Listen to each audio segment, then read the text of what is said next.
আজকে আমরা ষষ্ঠ শ্রেণীর প্রথম পর্যায়ক্রমিক মূল্যায়ন 2026 সালের বাংলা বিষয়ের সম্পূর্ণ উত্তর সহ নমুনা প্রশ্নপত্র সেট 3 সম্পর্কে আলোচনা করব। তো চলো এই ভিডিওতে আমরা ক্লাস 6 এর ফার্স্ট ইউনিট টেস্ট 2026 বেঙ্গলি সাবজেক্টের এই কোশ্চেন পেপার এবং তার উত্তরগুলো দেখে নিই। দেখো, প্রথম ইউনিট টেস্টে তোমাদের 30 নম্বরের পরীক্ষা হয় এবং সময় থাকে 1 ঘন্টা। প্রথমে দেখো তোমাদের কোন কোন গল্প কবিতা পড়তে হয়। ভর দুপুরে, শঙ্কর সেনাপতি, পাইন দাঁড়িয়ে আকাশে নয়নতুলি, মন ভালো করা, পশু পাখির ভাষা, ওকে, পশু পাখির ভাষায়, ঘাস ফড়িং, এরপর কুমোরে পোকার বাসা বাড়ি। তারপর তোমাদের হজ বড়ল যে সহায়ক পাঠ, সেখানে 1 থেকে 14 পৃষ্ঠা পর্যন্ত পড়তে হয়। আর ভাষা চর্চা বই থেকে যে ব্যাকরণ বই তোমাদের রয়েছে, বিসর্গ সন্ধি আর শব্দের গঠন, এইগুলো পড়তে হবে ফার্স্ট সামেটিভ এক্সামের জন্য। এবং পরীক্ষায় তোমাদের হচ্ছে 30 নম্বরের প্রশ্ন হবে, সময় থাকবে 1 ঘন্টা। এপ্রিল মাসের শুরুতেই তোমাদের কিন্তু পরীক্ষা শুরু হবে, ঠিক আছে, ফার্স্ট এক্সামের পরীক্ষা, ফার্স্ট সামেটিভ এক্সামের পরীক্ষাটা। তো প্রথমে তোমাদের 8টি এমসিকিউ প্রশ্ন দেওয়া থাকবে, 1 নম্বর মানের প্রশ্ন। এগুলো হচ্ছে সঠিক উত্তর বেছে লিখতে হবে।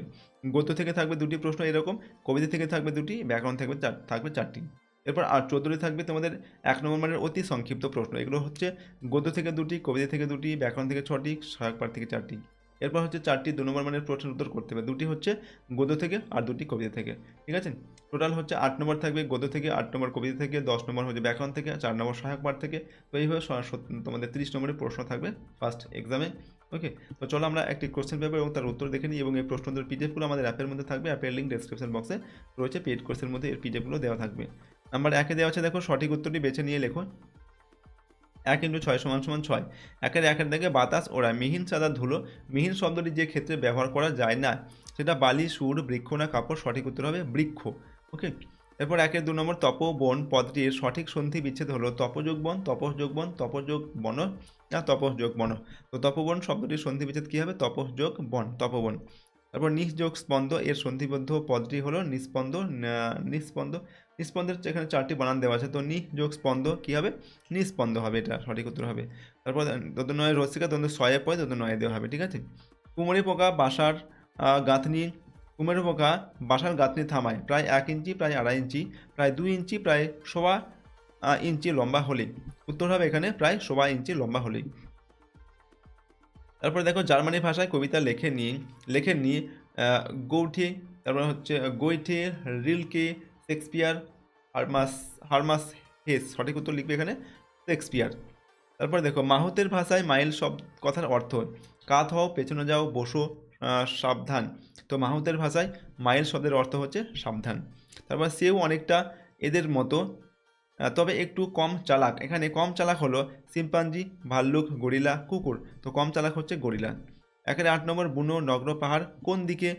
পূর্ব দিকে, পশ্চিম দিকে না উত্তর দিকে না দক্ষিণ দিকে? তো উত্তর লিখবে এখানে উত্তর দিকে, ওকে।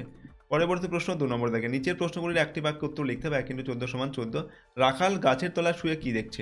তো রাখাল গাছের তলায় শুয়ে আকাশে ভাসমান মেঘেদের আনাগোনা দেখছে। এমু পাখির বাসস্থান কোথায়? এমু পাখির বাসস্থান আন্দিজ পর্বতে। কুমড়ে পোকা কুমড়ে পোকা সময় সময় কত দূর থেকে মাটি সংগ্রহ করে থাকে? লেখন। তো কুমড়ে পোকা সময় সময় 150-200 গজ দূর থেকে মাটি সংগ্রহ করে থাকে। এরপর দেখো, খোলের মধ্যে কি বোঝাই করা? তো খোলের মধ্যে শুকনো খড়ের আটি বোঝাই করা। সন্ধি বিচ্ছেদ করতে হবে ইতস্তত আর হচ্ছে পঞ্চানন। তো ইতস্তত হবে ইতঃ যোগ তত, আর পঞ্চানন এটা সন্ধি বিচ্ছেদ হবে পঞ্চযোগ আনন, পঞ্চানন। সমচ্চারিত ভিন্নার্থক শব্দ কাকে বলে? যে সমস্ত শব্দের উচ্চারণ প্রায় একই কিন্তু তাদের অর্থ সম্পূর্ণ আলাদা, তাদের সমচ্চারিত ভিন্নার্থক শব্দ বলে। যেমন বাড়ি মানে হচ্ছে জল, আবার বয়কার ডমিন্দ্র হচ্ছে বাড়ি, এর মানে হচ্ছে বাসস্থান। তারপর বিসর্গ সন্ধি কাকে বলে? উদাহরণ দাও। প্রথম শব্দের শেষে অবস্থিত বিসর্গের সঙ্গে পরের শব্দের শুরুতে থাকা স্বরধ্বনি ও ব্যঞ্জনধ্বনি যুক্ত হলে বিসর্গ সন্ধির ফলে নতুন শব্দে অন্য ধ্বনিতে পরিণত হয়, তাকে বিসর্গ সন্ধি বলে। যেমন নিঃ যোগ রব, নীরব। তারপর সন্ধি বিচ্ছেদ করতে হবে সরস্বতী। তো সরস্বতী সন্ধি সরসযোগ বতী হবে, দ্বন্দ্ব স র বিসর্গ ব তয়েদের ঘি। এরপর দেখো, ধ্বনি ও বর্ণের মধ্যে পার্থক্য কী? তো ধ্বনি হলো মুখের ভাষা, অপরদিকে বর্ণ হলো ধ্বনির লিখিত রূপ। প্রদত্ত শব্দগুলির অর্থ লিখে বাক্যে প্রয়োগ করো। মাথা আর তটিনী। তো মাথা মানে কি? মস্তক, ওকে। কাতলা মাছের মাথা মোটা হয়। এরপর হচ্ছে তটিনী, তটিনী মানে নদী। তো তটিনী মানে নদী, এ কথা সবাই জানে না। তারপর বুড়ো কোথা থেকে নামলো? তিনি কত হাত লম্বা? তো বুড়ো গাছের ফোকর থেকে নামলো, তিনি 1.5 হাত লম্বা। আমি ভয়ানক আপত্তি করে বললাম। কি আপত্তি করে কি বললো? তো গল্প কথক আপত্তি করে বলল তার শরীরের সব মাপ 26 ইঞ্চি হতে পারে না। তো দেখো এই প্রশ্নগুলো হচ্ছে তোমাদের সহায়ক পাঠ থেকে কিন্তু এখানে দেওয়া আছে, ঠিক আছে? হজ বড় যে সহায়ক পাঠ সেগুলো সেখান থেকে। তারপর হচ্ছে হজ বড়লা বইটি প্রথম কোন পত্রিকায় প্রকাশিত হয়? উত্তর লিখবে হজ বড়লা বইটি প্রথম সন্দেশ পত্রিকায় প্রকাশিত হয়। বিড়ালটি কীরকমভাবে হাসছিল? তো বিড়ালটি ফ্যাচ ফ্যাচ করে হাসছিল। পরের প্রশ্ন 3 নম্বর দেখে নিচের প্রশ্নগুলোর উত্তর দিতে হবে এখানে। তো প্রশ্নের মান 2 নম্বর করে 4টি প্রশ্ন দেওয়া আছে, 4 দুগুণে 8 নম্বর। 3-এর 1-এর দাগে কবির সঙ্গে ঘাসফড়িং এর নতুন আত্মীয়তা কিভাবে গড়ে উঠল? তো কোনো এক ঝিরঝিরে বৃষ্টির দিনে বৃষ্টি ভেজা ঘাসে যখন কবি পা রেখেছেন তখন তার দৃষ্টিতে আসে এক সবুজ ঘাসফড়িং। ঘাসফড়িংটিও সম্ভবত কবির মতোই বৃষ্টি ভেজা সবুজ ঘাসের স্পর্শে আমেজ নেওয়ার জন্য ঘাসে ঘাসে উড়ে বেড়াচ্ছিল। তাই প্রথম দেখাতেই কবির সঙ্গে তার আত্মীয়তা তথা বন্ধুত্বের সূচনা হয়েছিল। প্রকৃতির কোলে ঘাসফড়িংটিকে দেখে কবির মনে কৌতূহল আর ভালো লাগার সঞ্চার হয়েছিল। এভাবেই ঘাসফড়িংটিও আনন্দে তার সবুজ মাথা তুলে নানান খেলা দেখিয়ে কবিকে মুগ্ধ করতে চেয়েছিল। তারপর দেখো লাল হরিদ্রা সবুজাভ বন কোন কবিতার অংশ? হরিদ্রা শব্দের অর্থ কী? তো মন ভালো করা কবিতার অংশ এটা। আর হরিদ্রা শব্দের অর্থ হচ্ছে হলুদ। তারপর এই খোলামেলা পৃথিবী সবচেয়ে বড় বই এ কথার মাধ্যমে মাস্টারমশাই কী বোঝাতে চেয়েছেন? এই খোলামেলা পৃথিবী সবচেয়ে বড় বই এ কথার মাধ্যমে মাস্টারমশাই বোঝাতে চেয়েছেন এই পৃথিবীর সমস্ত পশু পাখি জীবজন্তু প্রকৃতি এই সব কিছুকে ভালোভাবে পর্যবেক্ষণ করাটাই হলো আসল পড়াশোনা।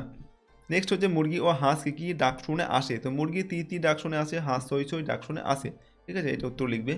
তো এই ছিল তোমাদের ক্লাস 6-এর ফার্স্ট সামেটিভ এক্সাম 2026 সালের বাংলা বিষয়ের একটি মডেল কোশ্চেন পেপারের সম্পূর্ণ উত্তর আমরা আলোচনা করলাম। প্রশ্ন উত্তরগুলো তোমরা ভালোভাবে প্র্যাকটিস করবে এবং এটা আমরা 3 নম্বর সেট দিলাম, এর আগে আর 2টো সেট দেওয়া হয়েছে।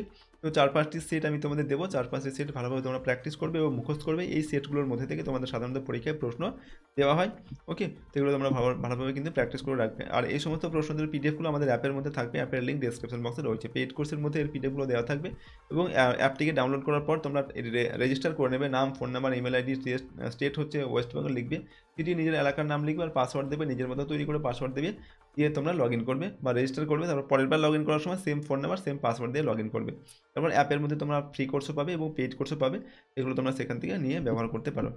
যদি এই চ্যানেলে তোমরা নতুন হয়ে থাকো চ্যানেলটিকে প্লিজ সাবস্ক্রাইব করবে এবং ভিডিওটিতে লাইক করবে আর ভিডিওটি তোমার বন্ধু বান্ধবীর সঙ্গে শেয়ার করবে। তো চলো আজকের এই ভিডিওটিকে এখানে শেষ করছি। সম্পূর্ণ ভিডিওটি দেখার জন্য অসংখ্য ধন্যবাদ।